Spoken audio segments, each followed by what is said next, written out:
24장 1절 한번 보겠습니다. 닷새 후에 대제사장 아나니아가 어떤 장로들과 한 변호사 더둘로와 함께 내려와서 총독 앞에서 바울을 고발하니라.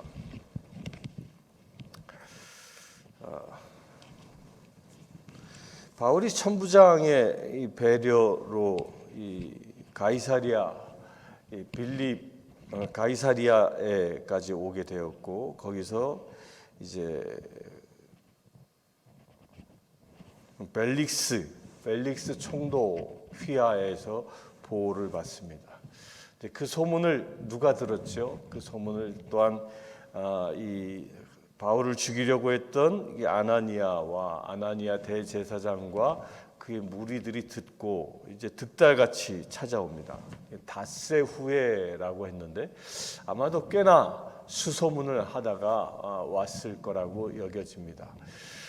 닷새 후에 도착을 해서 이제 도착을 했는데, 그때 도착했을 때 도착하기 이전에, 이미 예루살렘을 떠나기 이전에 바울을 고발할 계획을 다 세운 것이죠. 어떻게 고발할 것이고 어떻게 그를 자기들이 원하는 대로 처형할 것인가를 이미 다 세우고, 그들의 의견들, 고발을 대변할 수 있는 변호사를 선임까지 합니다. 그 누구냐? 더둘로라는 변호사를 선임합니다. 당시에 이 대제사장 이 아나니아가 변호사를 선임한다 하면 당시 그 유대 지역의 가장 뛰어난 뛰어난 변론가를 선정했다는 것입니다. 시시한 사람 선정하지 않았겠지요. 최고의 변론가를, 가장 똑똑한 사람을 선택해서 그를 데리고 이 벨릭스 앞에 온다는 것입니다. 저는 이 더둘로라는 이 변호사, 이 이름을 쭉 묵상하다가 이런 생각이 들었습니다. 이 더둘로, 예나 지금이나 이 변호사라고 한다면 최고의 엘리트입니다. 또한 이 변호사라고 한다면 거의 이 영재에 가까운 뛰어난 두뇌를 가진 사람이고요. 또한 뛰어난 언변을 가진 사람입니다. 사람들을 잘 설득해낼 수 있는 논리 정연함을 가지고 있는, 자기 논리가 분명한 사람, 또한 법의 지식, 또한 사람들의 마음을 꿰뚫을 수 있는 이런 통찰력, 이런 것들을 골고루 잘 갖추고 있는 사람이 변호사입니다. 따라서 이 최고의 유능한 변호사로 더둘로라는 사람이 택함을 받았는데, 저는 이런 생각을 해봅니다. 세상에서 최고로 유명하고 최고의 자리에 오른 이 더둘로라는 이 사람이 세상에서의 최고의 자리에 올랐지만 그 자기가 가지고 있는 최고의 재능을 누구를 위하여 쓰고 있느냐라는 겁니다. 더둘로는 아마도 태어나서부터 사람들에게 어려서부터 영재라, 아주 똑똑한 천재라라고 칭찬을 받으며 자라났을 것입니다. 또한 사람들의 기대에 부응하며 그들을 실망시키지 않고 뛰어난 언변과 뛰어난 학식을 쌓아 나아갔습니다. 그런데 그렇게 쌓은 자기의 세상에서 가장 최고의 지성, 최고의 능력을 무엇을 위해서 쓰고 있냐는 겁니다. 이 더둘로는 안타깝게도 하나님의 사람을 고발하는데 그 자기의 재능을 쓰고 있다는 겁니다. 여러분들은 하나님이 주신 재능을 어떻게 쓰고 있습니까? 하나님은 더둘로처럼 뛰어난 재능도 주셨겠지만 우리가 세상을 살아가는데, 여러분들에게도 세상을 살아가는데 꼭 필요한 재능들은 누구나 다 한 가지 이상씩 주셨습니다. 그 재능을 지금 여러분들은 무엇을 위하여 쓰고 있냐는 것입니다. 오늘 23절까지 말씀을 볼 텐데, 오늘 나오는 말을 하는 두 사람은 이 더둘로라는 이 변호사하고, 또한 변호사는 마치 이 검사와 같은 위치에 있죠. 반면에 죄인의 자리에 서면서 스스로를 변론하는 이 바울의 이 두 사람의 대결을 그리고 있습니다. 둘 다 뛰어난 사람이었습니다. 바울도 어려서부터 뛰어난 사람이었고 가말리엘 학파에 들어가서 공부할 정도로 뛰어난 영재였습니다. 이렇게 두 뛰어난 사람이 무엇을 위하여 자기의 재능을 쓰고 있냐 하는 겁니다. 더들로는 안타깝게도 하나님의 사람을 핍박하고 고발하는데 자기의 재능을 쓰고요. 사도 바울은 하나님의 도를 전하는데, 하나님의 길을, 곧 부활의 신앙을 전하는데 자기의 재능을 사용하고 있다는 겁니다. 여러분들은 무엇을 위하여, 어떻게 여러분들이 가진 재능을 사용하십니까? 하나님께서 여러분들에게 주신 그 모든 것들을 무엇을 위하여 사용하고 계시냐는 것입니다. 하나님의 도를 전하는 데 사용하십니까? 아니면 나의 만족을 구하는 데 사용하십니까? 이렇게 뛰어난 더둘로가 바울을 고발했다라고 얘기하고 2절 봅니다. 바울을 부름에 더둘로가 고발하여 이르되 벨릭스 각하여 우리가 당신을 힘입어 태평을 누리고 또 이 민족이 당신의 선견으로 말미암아 여러 가지로 개선된 것을 우리가 어느 모양으로나 어느 곳에서나 크게 감사하나이다. 이 더둘로, 이 벨릭스 이 총독에게 첫 말을 던지는데요. 우리가 당신을 힘입어 태평을 누리고라고 칭찬합니다. 이게 칭찬이 아니라 사실은 아첨입니다. 이때 당시는 이 유대 지역은 대가뭄으로 인하여 태평이 아니라 곡소리가 가득한 이 시기였습니다. 이 시기는. 그래서 바울이 이 아시아와 마게도니아 지역의 교인들로부터 구제 헌금을 얻어서 이 예루살렘 교회를 도울 정도로 그 지역은 아주 엉망이었던 시기였습니다. 사람들이 굶어 죽어가던 그런 시기였습니다. 거리로 쫓겨나가던 그런 시기였습니다. 그런 시기를 이 더둘로는 펠릭스에게 당신 때문에 우리가 태평을 누린다라고 전혀 사실과 다른 이야기를 합니다. 이게 아첨이죠.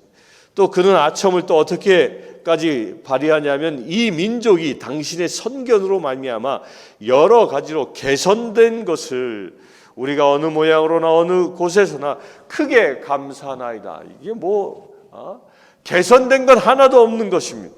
당시에 이 펠릭스라는 사람은 이 유대인을 부인으로 둔 사람이었고요. 펠릭스는 그의 신분이 노예였던 사람이었습니다.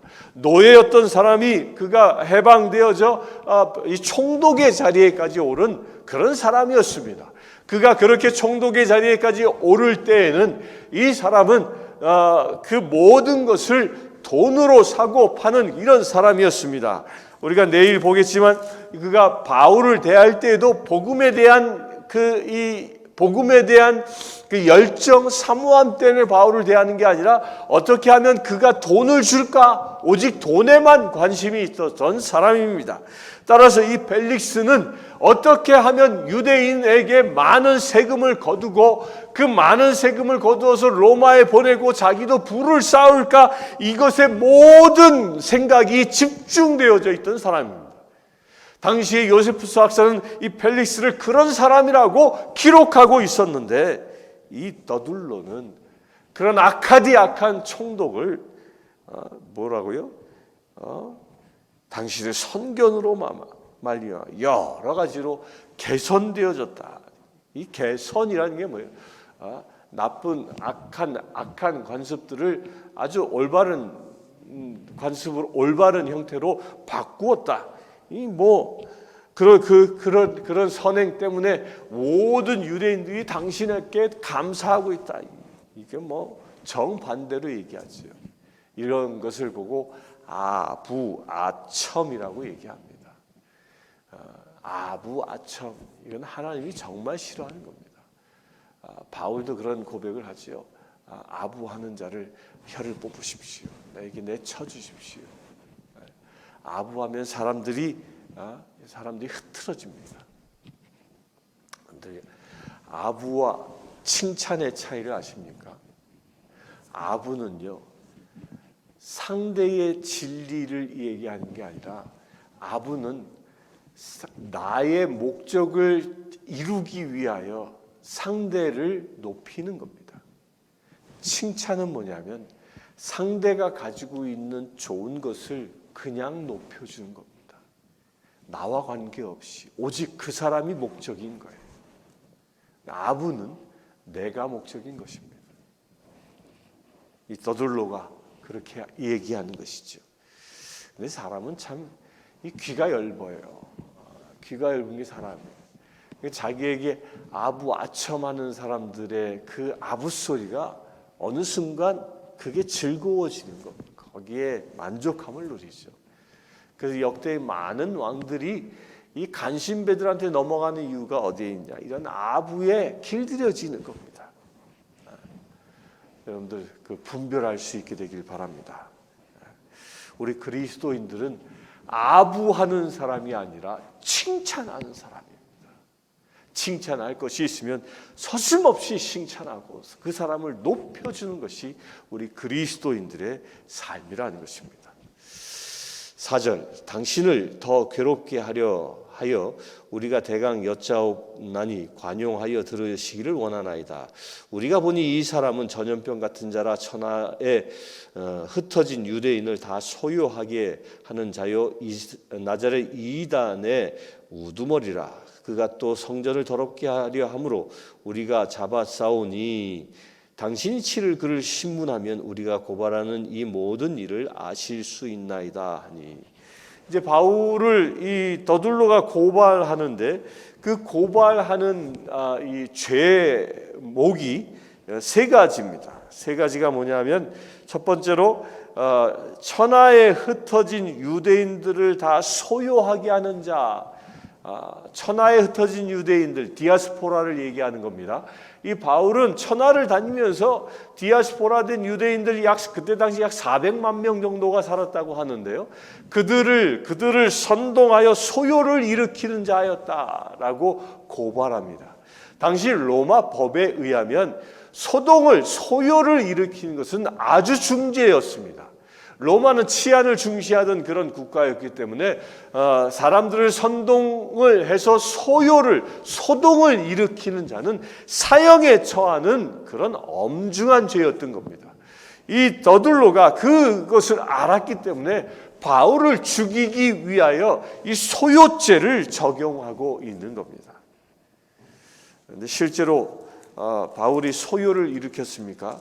바울의 답변이 11절에 나오는데요. 당신이 아실 수 있는 바와 같이 내가 예루살렘에 예배하러 올라간 지 이틀밖에 안 되었고 그들은 내가 성전에서 누구와 변론하는 것이나 회당 또는 시중에서 무리를 소동하게 하는 것을 보지 못하였으니 내가 이틀밖에 예루살렘에 머물지 않았는데 내가 무슨 힘으로 게다가 열이틀을 어떻게 대부분의 시간을 보냈습니까? 정결 예식을 치르기 위하여 머리 깎고 정결 예식을 치르기 위해 보냈는데 무슨 얘기냐? 반박하고 있죠. 그런데 이 더둘로는 소요죄를 누명을 씌웁니다. 또한 두 번째는 나자렛 이단의 우두머리라라고 얘기합니다. 나자렛 이단. 이 나자렛 이단이라는 것은 그리스도교를 얘기하는 거죠. 예수님은 나자렛 예수라고 얘기했으니까요. 나자렛 이단. 당시 로마에는 이 종교법이 있었는데 이 종교법 가운데 로마가 승인한 종교들이 있었고요. 로마가 승인하지 않은 이 종교들도 있었습니다. 그래서 이 에베소에는 이 로마가 승인한 종교 외에는 다른 종교를 전하는 것을 전도하는 것을 금하기도 했습니다. 따라서 이 나자렛 이단의 우두머리라고 얘기하는 것은 로마가 금하는 종교를 전파하고 있는 자다라고 얘기하는 겁니다. 이것도 사형에 해당되어지는 무지막지한 죄였던 겁니다. 또 이단에 뭐라고요? 우두머리라고 얘기합니다. 실제 바울은 우두머리가 아니었죠. 교회의 우두머리라고 얘기할 수 없는 위치에 있었습니다.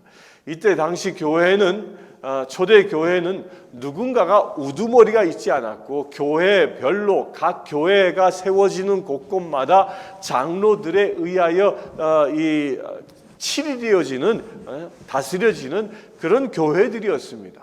그러니까 공동체가 여러 군데 있었지요. 그것이 하나의 조직으로 묶여 있지 않던 시기였습니다.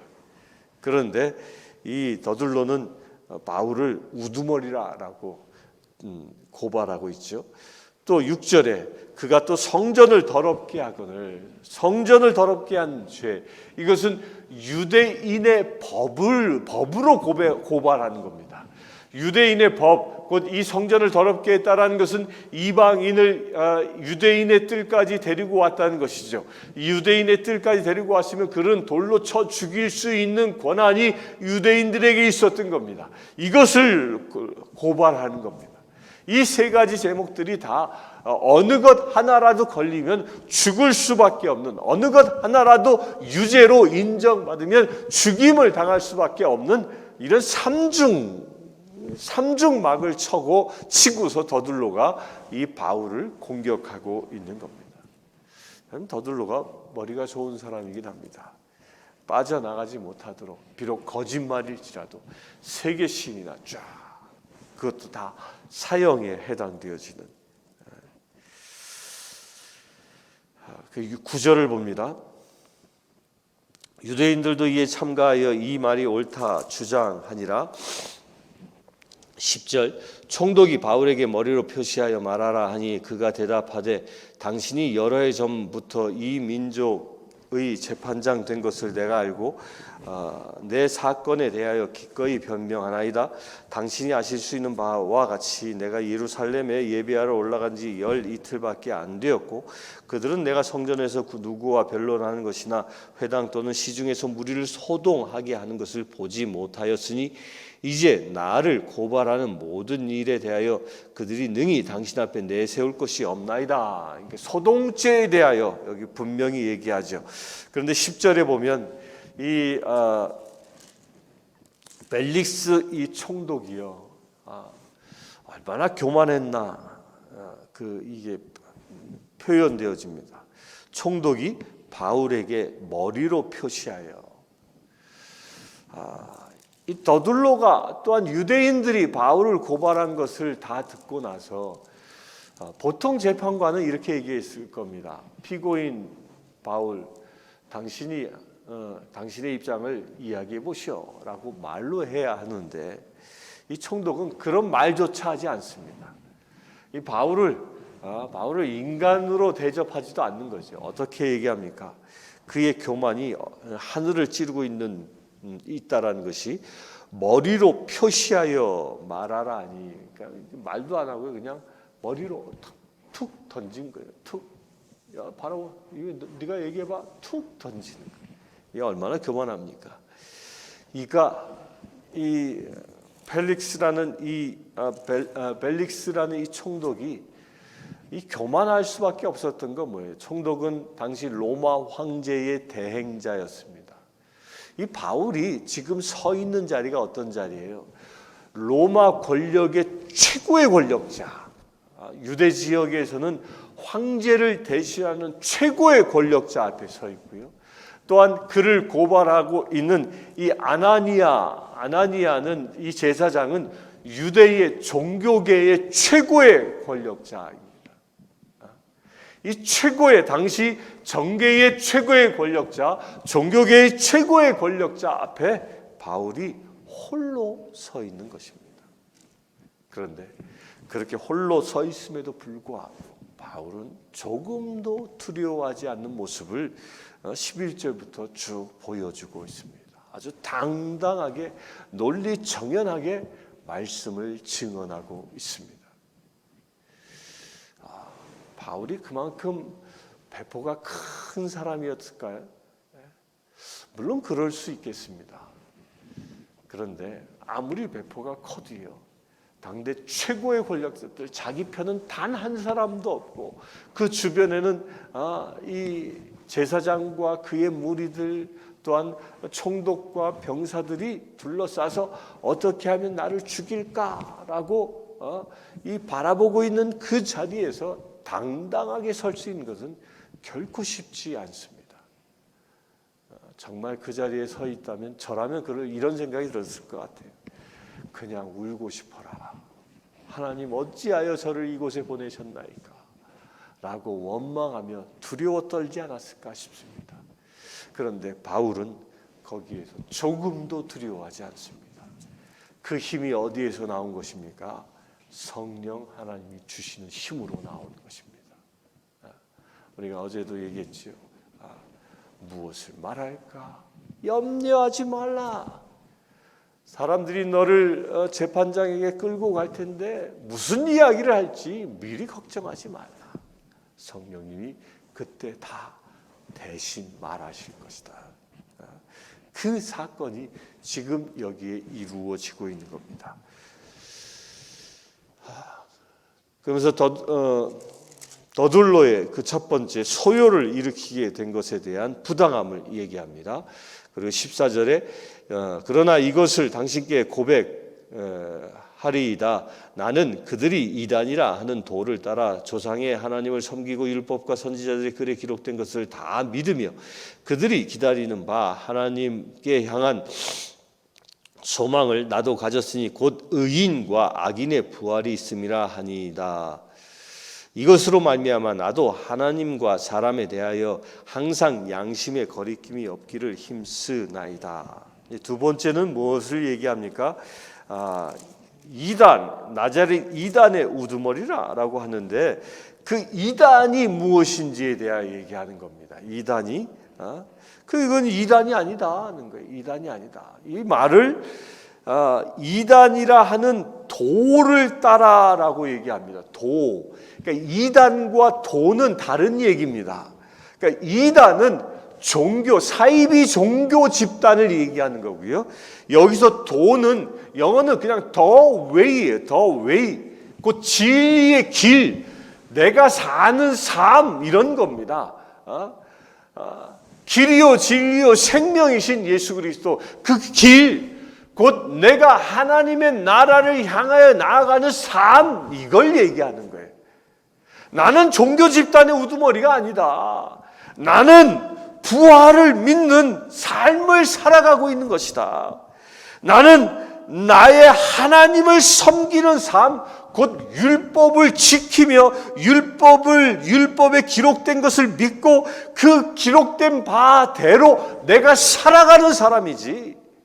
나이는 사이비 이단 종교들과 같은 그런 쓰레기와 같은 종교 집단이 아니라는 겁니다.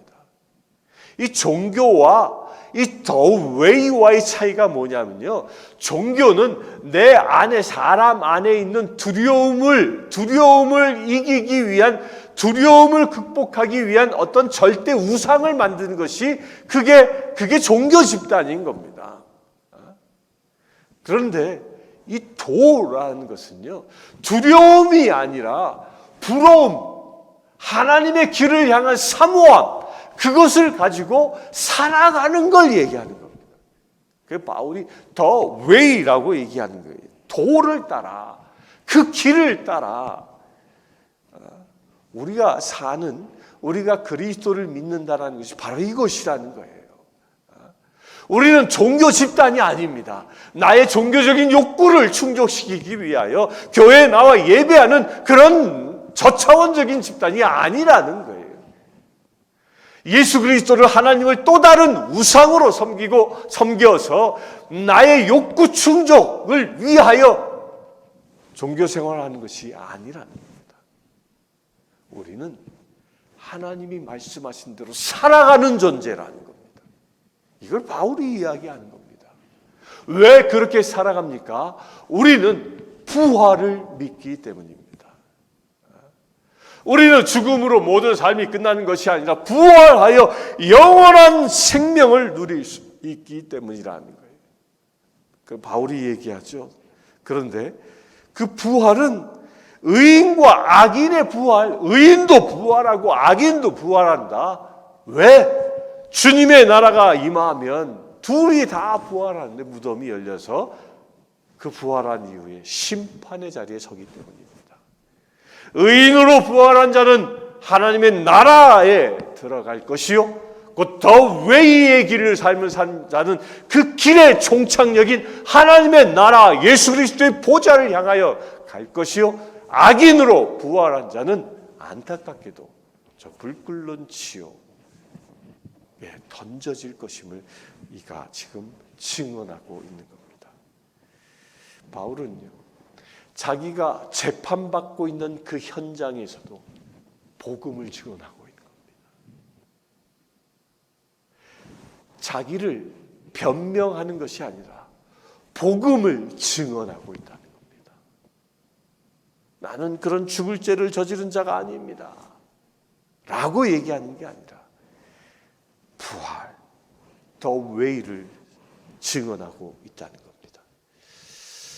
16절, 이것으로 말미암아 나도 하나님과 사람에 대하여 항상 양심에 거리낌 없기를 힘쓰나이다. 여러 해 만에 내가 내 민족을 구제할 것과 재물을 가지고 와서 드리는 중에 내가 결례를 행하였고 모임도 없고 소동도 없이 성전에 있는 것을 그들이 보았나이다. 그러나 아시아로부터 온 어떤 유대인들이 있었으니 그들이 만일 나를 반대할 사건이 있으면 마땅히 당신 앞에 와서 고발하였을 것이요, 그렇지 않으면 이 사람들이 내가 공회 앞에 섰을 때 무슨 옳지 않은 것을 보았는가 말하라 하소서.